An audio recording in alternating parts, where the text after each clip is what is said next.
তোমায় দিয়ে আসতে হবে না, আমার পা আছে, আমি এমনি যেতে চলে যাব। নিয়ে এসেছিলাম, দিয়ে আসবো, আমার একটা দায়িত্ব বা কর্তব্য বলে তো একটা ব্যাপার আছে। দেখাতে হবে না, সেইভাবে পারে না, তবুও পয়সার জন্য কাজ করছে। বারবার বলছিল দিদি তোমার বাড়ির উঠোনটা পরিষ্কার করে দেবো, খেতে হবে না হলে আমার বর বকবে। মনটা ভাল লাগছে না কেন, এতদিন একসাথে ছিলাম সবাই। Hello friends, welcome back to my new blog. আশা করি তোমরা সকলে ভালো আছো আর আমিও ভালো আছি।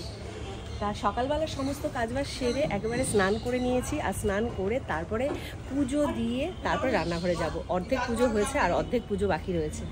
আর এতদিন জানো তো বন্ধুরা, এই দিকটা আসতেই পারছিলাম না, মনটা খুব কাঁদছিল। তার কারণ এই জায়গাটা আমার ভীষণ ভালো লাগে। আর হলুদ গাছগুলো দেখো কত সুন্দর হয়েছে, বড় বড় পাতা, মানে এত হলুদ গাছ হয়েছে, অন্যান্যবার এত হয় না, এবছর অনেকটাই হয়েছে।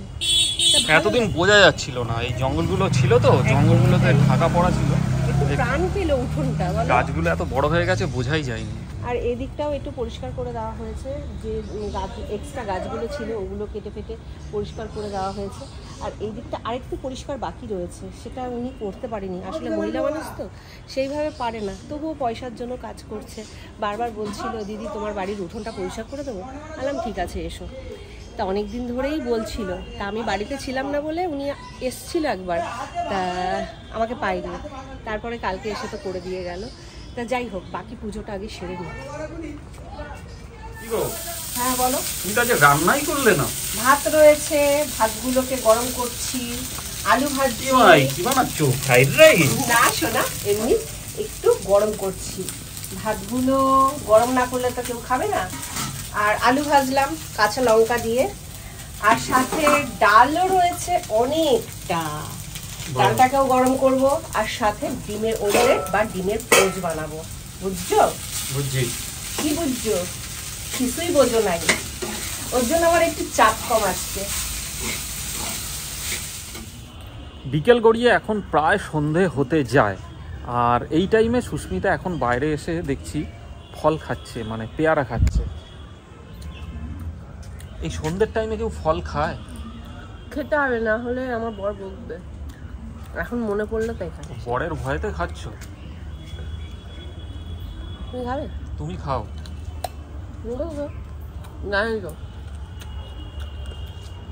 আর এদিকে বন্ধুরা একটু জঙ্গলটা পরিষ্কার করে দুটো জিনিস তো খুবই ফায়দা হয়েছে। এক হচ্ছে জঙ্গল, মানে বাড়ির আশেপাশে জঙ্গল থাকলে একটু মশার উপদ্রবটা বেশি হয়, সেটা একটু কাল থেকে দেখছি কমেছে। আর আরেকটা ব্যাপার হচ্ছে যে এই যে বেড়া গাছগুলো অনেক বড় বড় হয়ে গেছিলো, ঝোপ টাইপের হয়ে গেছিলো, এতে ভেতরে উঠোনটায় আলো কম পড়ছিল, তো এখন আলোটা অনেক বেশি একটু ঝলমল করছে আর কি। তো এই দুটো জিনিস খুব উপকার হয়েছে। কিন্তু ঘটনা হচ্ছে বেশি দিন যায় না, এই জঙ্গল আবার গজিয়ে যায়। আর এই বর্ষাকাল তো, দেখা যাবে 1-1.5 মাস পরে আবার সেই জঙ্গলে ঘুরে গেছে। তাই তো ভুল বললাম? কিন্তু আজকে ব্লিচিং দিলে না, আজকে দেওয়ার দিলাম কথা না, ছিল। বৃষ্টির জন্যই তো দিলাম না, কারণ দেবো ধুয়ে চলে যাবে। বৃষ্টি তো হলো না। হ্যাঁ, আর ধুয়ে চলে গেলে কি লাভ হবে বলো? পয়সা নষ্ট হবে। যেদিন দেখবো সকাল থেকে একটু ভালো রোদ্দুর উঠেছে সেদিন দিয়ে দেবো, কারণ ব্লিচিংটা দিয়ে তো একটু স্টে করাতে হবে, তাই না? কতদিন চলবে? থাক, তোমার যদি অত তাড়া থাকে তুমি দিয়ে দিও। দিতেই পারি, কোনো অসুবিধা নেই। সুস্মিতা মানে সব কাজই করতে পারে। দেখি একটু পেয়ারাটা মিষ্টি নাও না একটু। আমি বললাম যখন তখন ভালো লাগলো না।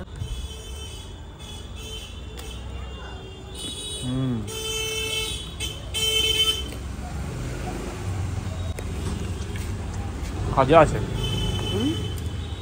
ভাজা? খাজা, খাস্তা। ও খাজা, আমি শুনলাম ভাজা। কালকে মেলা লাস্ট। তাই নিয়েই তো গেলাম না মেলায়। না ঘোরে না মেলায়, বেকার মেলায় ঘোরা বন্ধুরা, বেকার।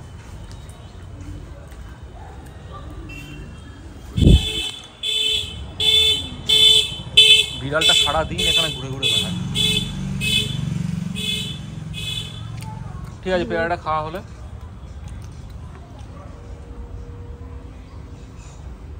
থাক, আর বললাম না বন্ধুরা, বললে এক্ষুনি রেগে যাবে। গোপন ব্যাপারটা গোপন থাক, মনের অন্তরে কথা অন্তরেই চাপা থাক, দরকার নেই। কিন্তু মশা কামড়াচ্ছে, সেই মশা তোমায় ভালোবাসে তাই। আমার সবাই ভালোবাসে। ঠিক আছে, ঠিক আছে, পেয়ারা খাওয়া হলে ঘরে আসো, আমি গেলাম। যাও। বিকেলের পর থেকে মানে শুয়েছিলাম, ভাল লাগছিল না, একা একা বোর লাগছিল। তারপরে উঠলাম, দেখছি মাথাটা যন্ত্রণা করছে, তাই চশমাটাও পরলাম।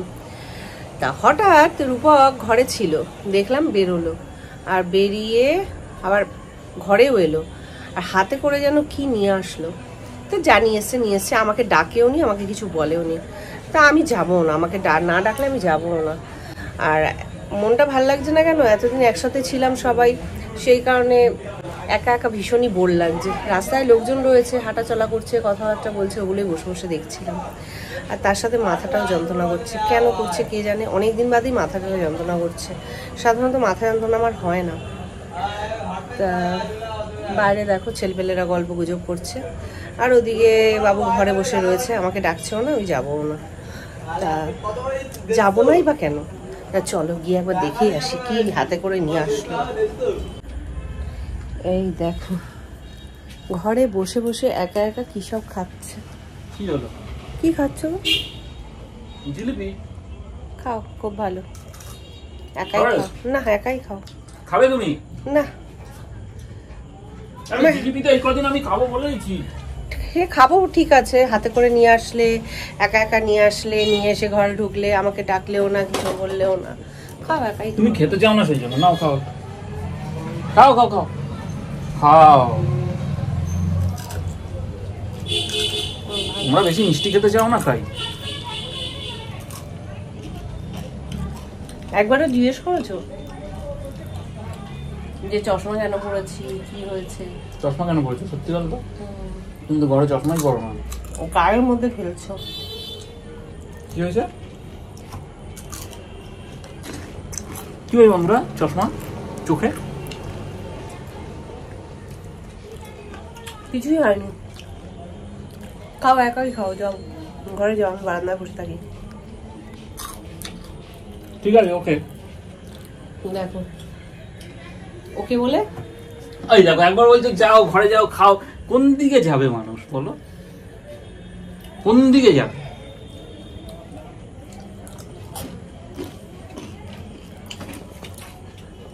কিছু বলার নেই। তা খানিকক্ষণ আমি এখানে বসেই থাকবো, আমার মনটা একদম ভাল লাগছে না। আবার পরে আসছি তোমাদের সাথে। কি পারবা না? আমি পারবো না। তুমি তো রুটি ভাজছো, আবার পারবা না কি?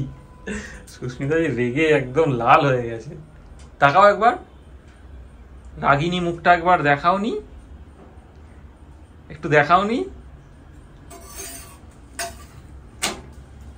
বাবা রেগে একদম লালটু।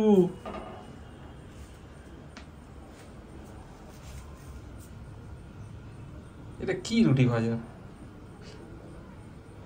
রুটি এখন সেঁকো না, ফোলে না, টেস্ট হয় না রুটির। ভেজে খাও। বাবা এই টেম্পার নেবে না আমার সাথে? কি করবে? টেম্পার নেবে না? কি করবে বলো? মারবে? যে বাড়ি থেকে এসছো সেই বাড়িতে আবার দিয়ে আসবো। ক্ষমতা দেখিয়ে দাও, ক্ষমতাটা দেখাও। বললাম তো ক্ষমতা দেখাও। টেম্পার আমার সাথে নেবে না। টেস্ট, রুটি টেস্ট হচ্ছে না, এ হচ্ছে না, টেস্ট করে নিজে বানিয়ে খাও। দেখি একটা চিন্তা ভাবনা নিতেই হবে আমাকে। বদনামটা যে করলে এটা কি হচ্ছে? বন্ধুরা চিন্তা ভাবনা আমাকে একটা নিতেই হবে, মানে এত টেম্পার সহ্য করা যায় না, এত টেম্পারমেন্ট সহ্য করা যায় না। এটা কি হচ্ছে? রুটি ফোলে না যে বলছিলে, এটা কি হচ্ছে? পুড়ে যাচ্ছে না, পুড়ে যাচ্ছে তোমার মতো।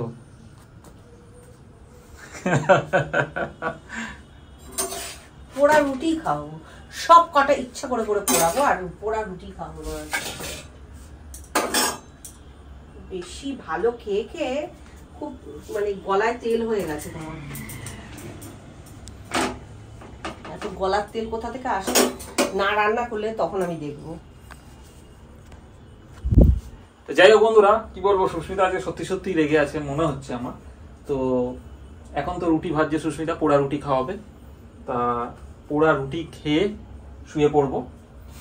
তারপরেও যদি কালকে মুড ঠিক না করে যে বাড়ি থেকে নিয়ে এসেছিলাম সেই বাড়িতে গিয়ে দিয়ে চলে আসবো। তোমায় দিয়ে আসতে হবে না, আমার পা আছে, আমি এমনি যেতে চলে নিয়ে এসেছিলাম, দিয়ে আসবো। আমার একটা দায়িত্ব বা কর্তব্য বলে তো একটা ব্যাপার আছে, তো সেই কারণে কর্তব্য দেখাতে হবে না।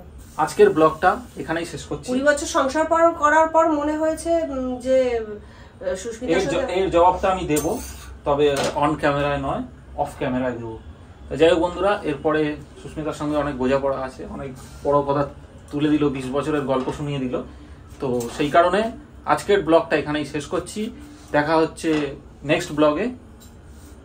Good night.